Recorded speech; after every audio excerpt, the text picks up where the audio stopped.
Kulon termasuk orang yang nggak setuju ya kalau orang sholawatan terus berlebihan tapi khidmah ini Nabi kurang. Maksudnya gini loh, sholawatan berlebihan ya. Redaksi sholawat tentang Nabi itu kecil. Bukan sholawat jumlahnya enggak. Redaksi tentang Nabi itu kecil, sementara tentang keinginannya itu saya tidak suka. Saya suka sholawatan itu ya yang nyifati Nabi banyak, kemudian keinginannya kecil. Itu bagus. Kayak Ihya Abdul Hasan Asadili itu kalau dongo itu jaluk mau swidik paling baris paling terakhir. Misalnya gini, nahmaduka ya man wa la ilaha illa anta ar-rahmanur rahim, itu langsung in sampai nyifati Allah itu 99. Buar ngono nganti berkuras-kuras. Lagi terakhir mau jaluk dongo sithik. Nah kowe kan enggak muni muji Allah mau basa-basi tok. Alhamdulillah rabbil alamin wassalatu wassalamu ala Muhammadin. Mau nggo syarat tok. Baru ke Allahumma inna nas'aluka nganti telung lari. Telung halaman. Tapi pas muji pangeran, alhamdulillah rabbil alamin wassalatu wassalamu ala Muhammadin. Bariku terus dongo njaluk mapan, tolak buala. Yo aja. Mana jare pangeran? Muji kekasihku suwidik dongane kecangkeman. Lah saya tuh gak suka jenis itu. Harusnya sholawatnya itu yang panjang. Maksudnya nyifati Nabi yang panjang. Baru mintanya sedikit, itu bagus ya. Bi akhlak. Makanya saya diantara sholawat yang seneng itu sholawatnya Habib Ali Al-Habsyi yang arang sing tutur. Kalau beliau baca sholawat itu sholatan yattasilu biha ruhul musolli alaihi bi fayam basitu fi qalbi sirru nuri ta'alluqi bi wa hubbi wa yuktabu biha bi inayatillahi ta'ala fi hisbi. Jadi dia baca sholawat itu, ya Allah berikan sholawat kepada kekasihmu Muhammad. Dengan sholawat ini rohnya saya, musolli itu rohnya saya yang membaca sholawat, bisa sambung dengan rohnya Rasulullah. Dan setelah sambung saya terhitung sebagai orang yang mencintai Rasulullah. Dan saya berharap dari cinta itu saya tertulis sebagai umatnya. Nah, aku kan enggak mau sholawat itu saya termasuk orang yang enggak saya loh ya. Tapi ya tetap baik dibanding nganggo primbon ya satu sholawatan ya. Tapi boleh punya etika lah dengan Rasulullah itu. Boleh kalau dongo nyifati Nabi yang banyak, ya baru keinginan. Kan banyak tuh sholawat yang seperti yang saya misalnya di kitabnya Sayyid Muhammad ada Allahumma sholli ala sayyidina Muhammad nuri kalame alladzi. Wah nyifati Nabi itu sampai panjang lebar baru menceritakan hajatnya. Kalau kamu kan enggak nyifati Nabi basa-basi, mau sidik mana? Malah kadang orang misalnya ala Muhammad. Kok ala Muhammad muni Sayyidina aja disoal. Misalnya terus dari keturunannya panjang. Saya termasuk yang enggak setuju karena itu menurut saya kurang etika. Makanya Rasulullah itu kalau berdoa kalau sudah nyifati Allah, coba tak beri satu contoh saja doanya Nabi. Alhamdulillah hamdan yuwafi ni'amahu wa yukafi'u mazidah ya Rabbana lakal hamdu kama yanbaghi li jalali wajhika 'azimi sultanik la nuqsi sana'an 'alaika anta kama asnaita 'ala nafsik. Itu sudah berapa itu nyifatin itu belum doanya tuh. Nah kamu kan enggak Allahumma alhamdulillah rabbil alamin Allahumma ya Allah di hajati gremeng seramu tuh tenan jangan gak bakat wali nah cara kula iku sisen dene kula wis sering ngamini dongane wong ngono tapi ning atiku amin maksudnya amin barno mawon Gusti. Nanti aku amin tapi amin ku barno mawon Gusti. Wong ora jelas ngono berarti. Jadi aku muni amin tapi amin barno maksudnya ya Allah barno amin ngono maksudnya. Jadi karena tadi setahu saya doanya para nabi, para wali itu memang seperti itu. Ya coba itulah doa tadi aja yang saya sebut itu berapa kalimatnya? Apa? Alhamdulillah hamdan yuwafi ni'amahu wa yukafi'u mazidah ya Rabbana lakal hamdu kama yanbaghi li jalali wajhika 'azimi sultanik la nuqsi sana'an 'alaika anta kama asnaita 'ala. Enggak terhitung pujian saya kepada engkau sebanyak engkau memuji pada diri engkau sendiri. Allahumma inni a'udzu biridhoka min sakhatika fi mu'afatika min uqubatika wa bika minkal. Allahumma sholli bi haqqi jabarutika wa bi khawsuka. Kan panjang sekali doanya wali-wali itu, tapi semuanya mensifati Allah. Bahkan banyak yang kemudian lupa enggak doa. Coba haji, doa haji itu coba. Labbaik Allahumma labbaik la syarika lak innal hamda wa ni'mata laka wal mulka la syarika lak. Wa ni'mat itu kan labbaik saya siap melaksanakan perintahmu ya Allah sa'dik. Engkau yang punya pujian, engkau la syarika lak. Itu malah nggak ada, jarang malah ada doanya. Itu kalimatnya talbiyah semua.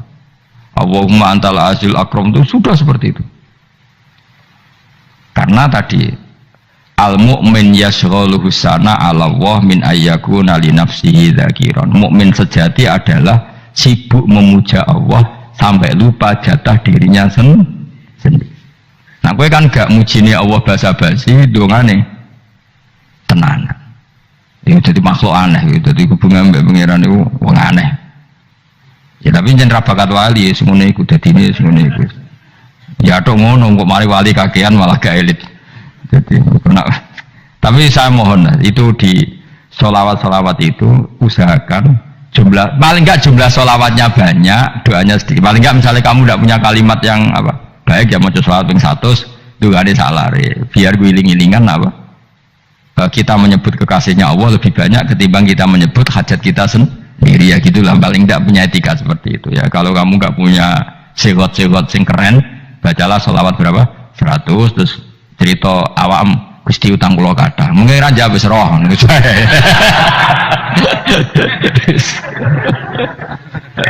tapi kan kita menyebut kekasihnya sampai 100, nyebut utang bisa no coba nyebut kekasih bisa nyebut utangi 100.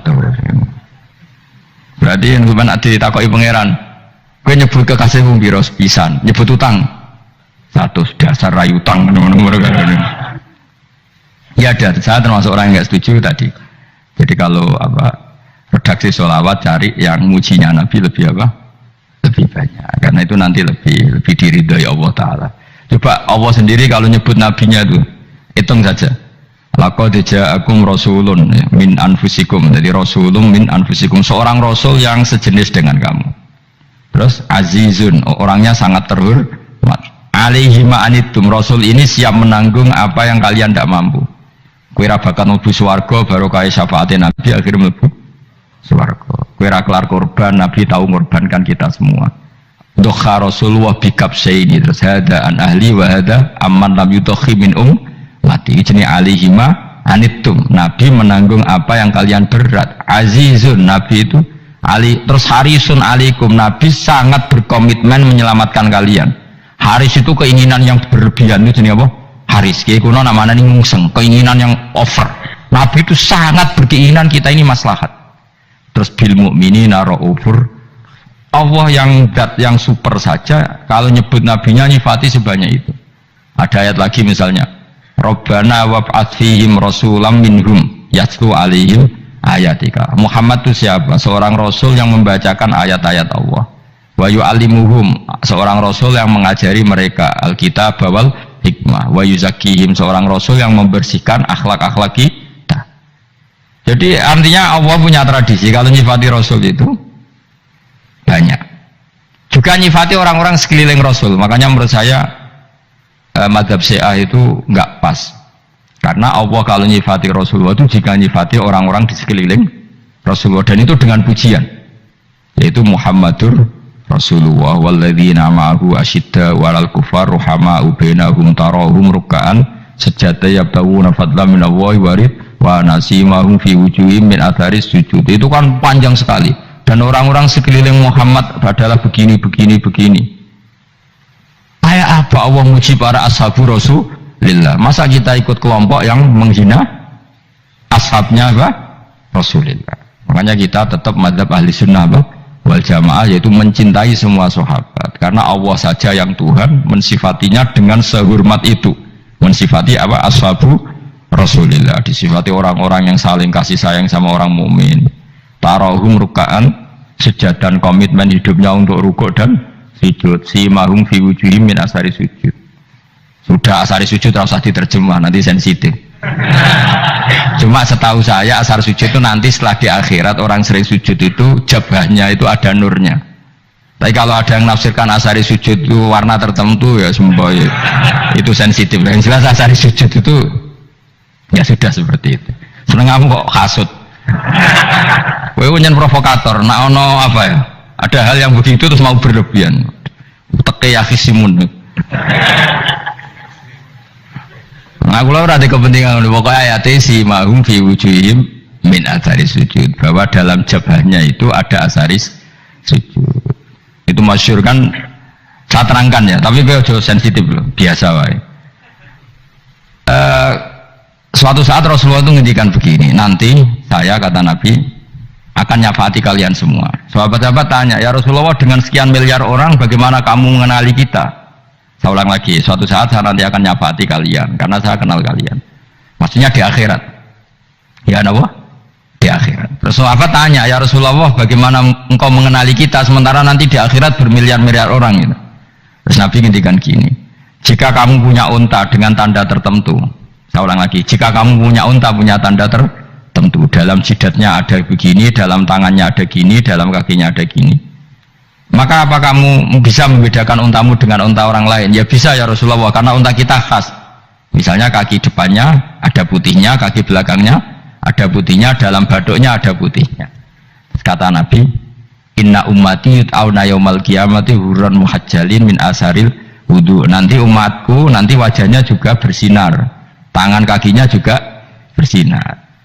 Jadi asar itu saya pastikan secara riwayat itu akhirat, maksudnya tentang akhirat. Tapi bahwa yang di dunia ada yang memulai asar itu nggih monggo mawon. Loh itu bagus kan, artinya ekspresi percepatan. Tidak apa-apa loh, daripada kok kira jelas ini gitu. Maksudnya ya orang ngetok ya panjang jarang sujud tenan. Wes ora usah sensitif, tapi yang jelas ya nanti.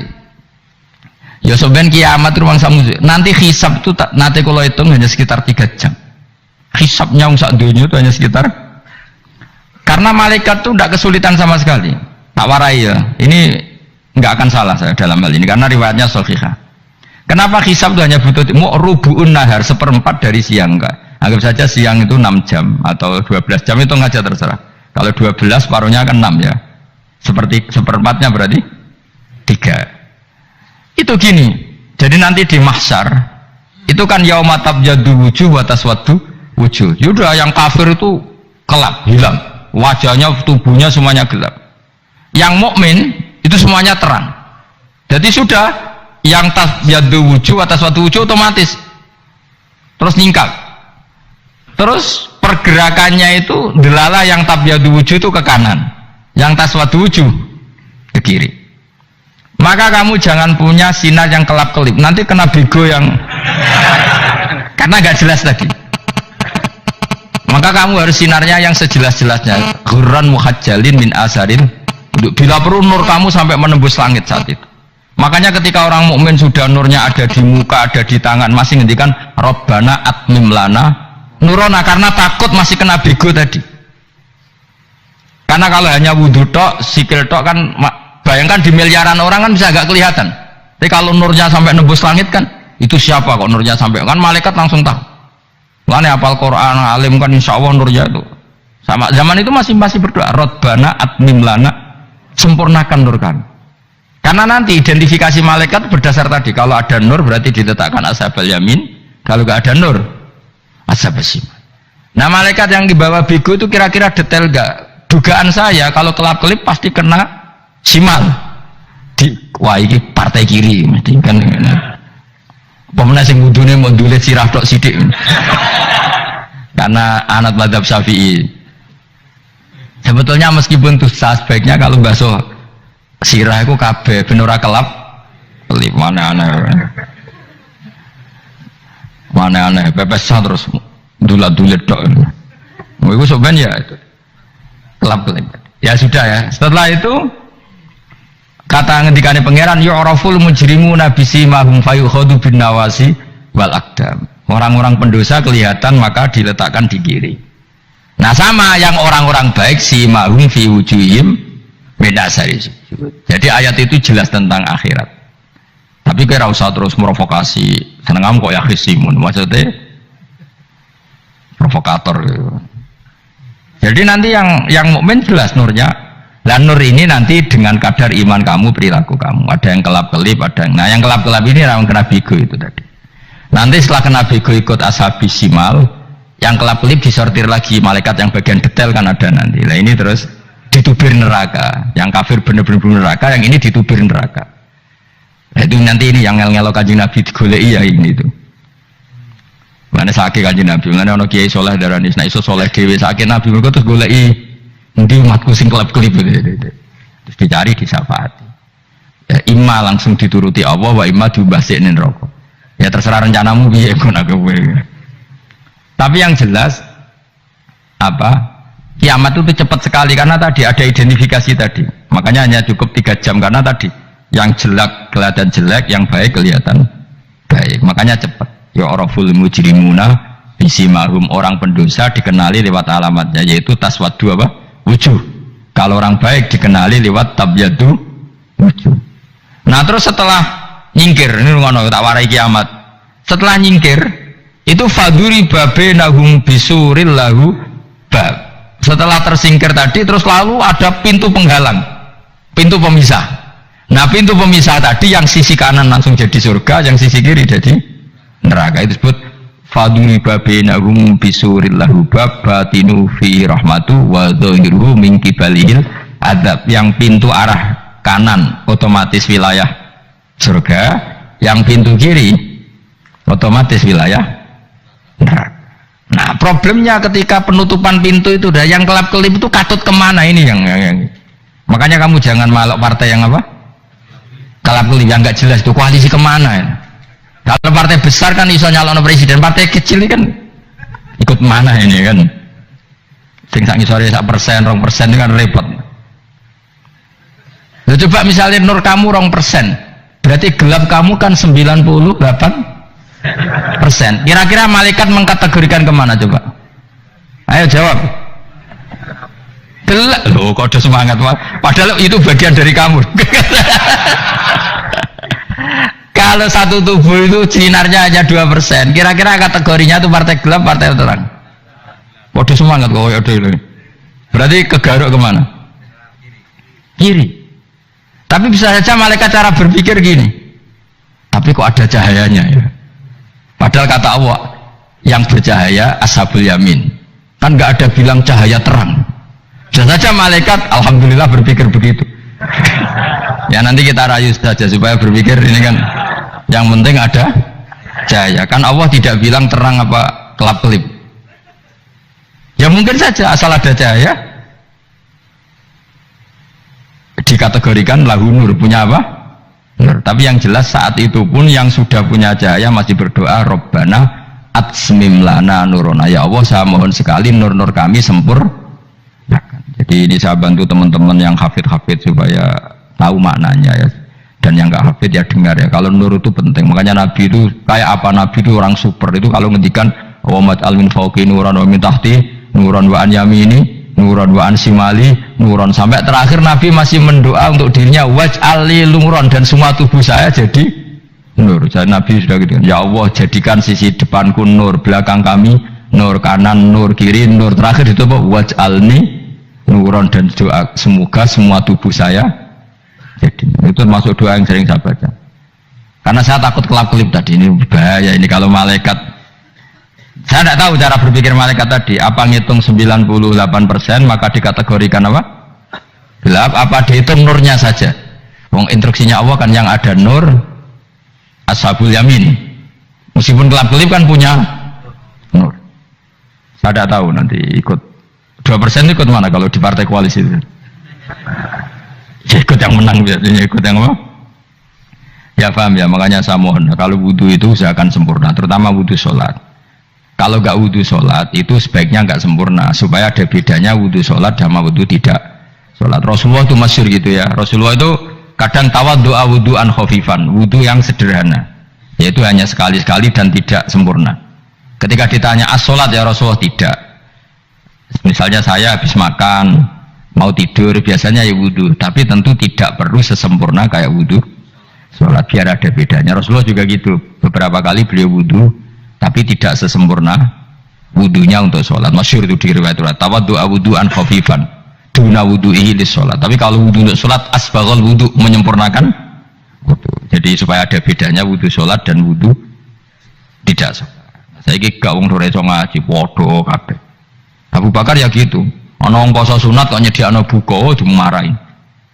Istrinya pernah nyediakan buka beliau untuk puasa sunat, itu embernya dipecahi Abu Bakar. Ditanya, kenapa gitu? Apakah kamu akan menyaingi Ramadan? Jadi nggak boleh memperlakukan puasa sunat kayak Ramadan. Ya biasa saja kalau puasa sunat tuh, wah, membuka kolak, apa? Ramadannya ya iri tuh. Ini gimana kok saya disaingi ini?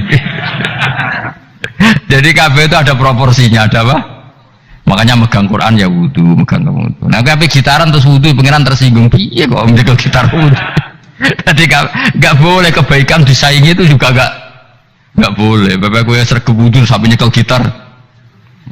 Ya, untuk Quran tersinggung, wah semen ibu gak sembunyi kan. Malaikat panitia kan ya tersinggung. Kabeh itu kan ada proporsinya, apa? Ada proporsinya. Itu hebatnya Rasulullah. Jadi kalau beliau wudu, bahkan wudu itu wudu li sholat sama tidak sholat itu, misalnya sholat sunat itu kamu mampu ngadeg boleh nggak duduk? Boleh. Kalau sholat fardu nggak boleh, biar ada bedanya. Fardu itu spesial, nggak boleh, harus berdiri. Kalau sunat pun harus berdiri. Fardu tersinggung, iya sunat kok nyaingi aku kan gitu kayak. Ya makanya sholat fardu wajib berdiri ya. Sholat sunat boleh duduk meskipun mampu loh ya. Nggak boleh sama. Sholat sunat pun harus berdiri. Berarti ada sunat menyaingi fardu. Ya jelas ya. Jadi aturan main itu harus jelas. Nggak boleh. Makanya Abu Bakar itu nggak mau kalau ada orang puasa sunat kemudian apa? Abdullah bin Mas'ud lebih parah. Dia itu tukang nyuepeng orang yang selalu sholat duha. Makanya saya itu duha itu jarang karena takut kena sweepingnya siapa? Abdullah bin Mas'ud. Itu ada orang khusyuk tiap hari duha di sweeping sama dia. Apakah kamu menjadikan sholat ini jadi fardu? Kok mbok lakoni bedino? Awas nang mbok lakoni bedino. Daerah akhir duha dilakoni bedino. Perkara ini butuh duit. Itu kalau zaman Abdul Mas'ud kena sweeping apa? Karena berarti menandingi fardu. Yes, kira usah anut ilmu ku bahaya itu di sensitif. Cuma ini kan ilmu tetap tak utarakan. Biar kamu tahu, nggak boleh fardu disaingi itu nggak. Coba kan banyak ketentuannya tadi. Contoh paling gampang itu apa? Kalau sholat fardu boleh, nggak boleh apa? Duduk. Sholat sunat boleh duduk. Sholat sunat boleh di kendaraan sesuai jalannya kendaraan. Nama tawajjahat bi rohilatu. Kalau sholat fardu, kalau kamu naik unta harus turun untuk memastikan di kiblat. Jadi banyak sholat sunat kamu dalam keadaan najis sudah tidak boleh dilakukan. Kalau sholat fardu, karena saking pentingnya fardu, meskipun dalam keadaan najis ya menemukan alat sesuci harus tetap sholat. Jadi sholat dihormatin waktu, karena nggak boleh fardu ditinggalkan. Meskipun nanti harus karena nggak boleh mengalahkan fardu meskipun itu oleh najis. Jadi misalnya kamu pergi hanya bawa satu celana, kemudian di terminal atau apa kena najis, kena uyah sampean misalnya, kamu harus tetap wudu dan sholat karena nggak boleh fardu ditinggalkan meskipun nanti harus karena sholat kamu tidak sempurna. Dalam keadaan celana kamu najis boleh nggak sholat sunat? Nggak boleh, karena kalau fardu itu darurat, memang suatu yang harus maka dilakukan. Tapi kalau kamu dalam keadaan nggak suci nggak boleh melakukan sholat apa? Sunat. Karena fardu itu spesial apa? Spesial. Bukan kalau terus nongin. Wamtazil yauma ayyuhal mujrimun. Ya, jadi orang mujrimun harus terpisah dari orang apa? Mukmin. Dan yang keharusan itu ketika di surga. Tapi kalau di dunia ya boleh muamalah boleh. Ya muamalah yang halal maksudnya. Infaridu tegese misau sira kabeh ana mukminin sing pira-pira mukmin indaftilatihim. Nalikane campure kufar utawa al mujrimin biye kelan al mukminin. To rujuke balik boten napa. Maksudnya rujuk itu awalnya kita indaftilatihim mukminin biye kelan kufar atau kufar ning mukminin. Alam ahad ilaikum ya bani Adam. Alam ahad ana ta ora merentano ingsun ilaikum maring sira kabeh. Amurkum tegese ana ta ora merentano ingsun kum ing sira kabeh ya bani Adam ya bani Adam. Ala lisani rusuli ing atase lisane para utusan-utusan ingsun. Bukankah saya telah merintahkan kamu wahai bani Adam Allah ta'budu setan. Yen ora menghamba sira kabeh asetan ing setan. Ngendikane pangeranku ijek kanut setan cek menemen nih. Bukankah sudah saya perintahkan kamu tidak boleh diperbudak napa setan. Maknane la tutiu tegese aja taat sira kabeh ing setan. Inna sak temene setan laku maring sira kabeh aduun musuh mubinun kang jelas. Bayinul adawati banget musuhane. Lah wong setan musuhmu kok malah mbok nut bocah kok sarap ngono. Karwan musuh kok Anut ya pangeran, mergo Allah wali fid dunya wal akhirah. Wa ani buduni lan yen to nyembah sira kabeh ning ingsun. Wa anustune kelakuan budu nyembah sira kabeh ning ingsun wahidu tegese nglakoni ya tauhid sira kabeh. To mengesakno sira kabeh ning ingsun. Wa ati ulan to atau sira kabeh ning ingsun. Harusnya kita hanya ibadah ning Allah Subhanahu wa taala karena Dia yang menciptakan kita, tempat kita kembali. Setan itu tidak siapa-siapa.